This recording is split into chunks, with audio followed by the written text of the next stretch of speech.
सुनो भाई, कन्या कहती है वर्षी, आपका चुनाव मेरे माता पिता मेरे भाई ने किया है।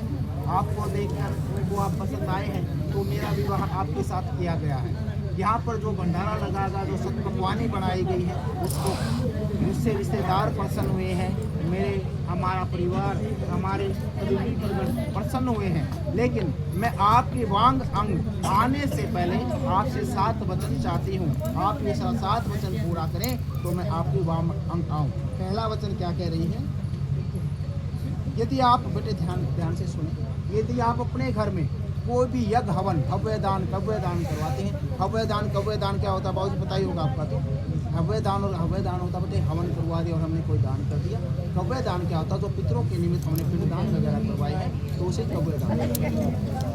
कोई भी हव्य दान कव्य दान करवा रहे हैं तो आप मुझे उसमें साथ लें, तो मैं आपकी वाम अंग आऊँ। तो बेटा भगवान भले करें, इसको छू दें।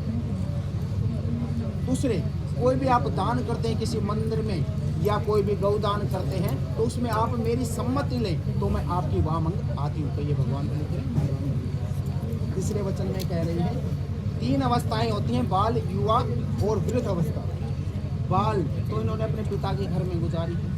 अब युवा अवस्था और बुढ़ापे में, दोनों अवस्थाओं में आप इनका पालन करें तो ये आपके वाम अंग आएंगे। तो ये बेटा भगवान भले करें। चौथे वचन में कह रही हैं, यदि आप कोई भी धन माया कहीं पे भी धरे ढके, तो उसका मुझे भी पता होना चाहिए, मुझे भी आप साथ लें, तो मैं आपकी वाम अंग आऊँगी। 5वें, गाय बैल घोड़ा आदि कोई पशु कोई मशीनरी आप खरीदते हैं, कोई भी प्रॉपर्टी आप खरीदते हैं, तो इनकी सम्मति लें, तो वे कहते हैं कि मैं आपके वाम अंग आऊँ। ये भगवान। छठे, बसंत, ग्रीष्म, वर्षा, शरद, हेमंत, ये सब 6 ऋतुएं होती हैं। 6 ऋतुओं के अनुसार आप मेरी पालना करें तो मैं आपकी वाम अंग आऊँ। बेटा भगवान। 7वें, कहीं भी किसी सखी सहेलियों में मैं बैठी हुई हूँ और आप मुझे बुला रहे हैं, तो वहाँ पे आप मेरा अपमान ना करें, कोई भी कठोर वचन मुझसे ना बोले, तो मैं आपके वाम अंग आऊँगी। अब लड़का कहता है कि मैंने आपके 7 वचनों को स्वीकार किया, अब मेरे भी 4 वचन हैं। यदि आप उन 4 वचनों को स्वीकार करें तो मैं आपको आपको कहीं घर से बाहर जाना है बेटा, कहीं उद्यान में जंगल की तरफ जाने से बचें। यदि जाना है तो किसी को परिवार वाले को साथ लें। यदि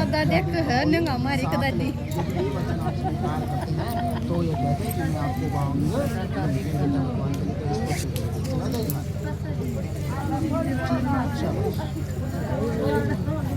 दूसरे कहते हैं जहाँ पर भी ऐसा कोई स्थान है जहाँ पे शराब दी जाती है, मद्यपान नशे वगैरह की जाती है, ऐसे स्थान पर आप कभी भी ना जाएं। तीसरे, आपको यदि अपने पिता के घर जाना है तो आप मेरी आज्ञा के बिना ना जाएं, मेरी या मेरे माता पिता आज्ञा लेकर ही जाएंगे। भगवान। चौथे, जो शास्त्रोचित है वो मेरी आज्ञा है, तो कुछ आप कभी भी मेरी आज्ञा को आप भंग ना करें, मेरी आज्ञा का पालन करें। भगवान भले करें।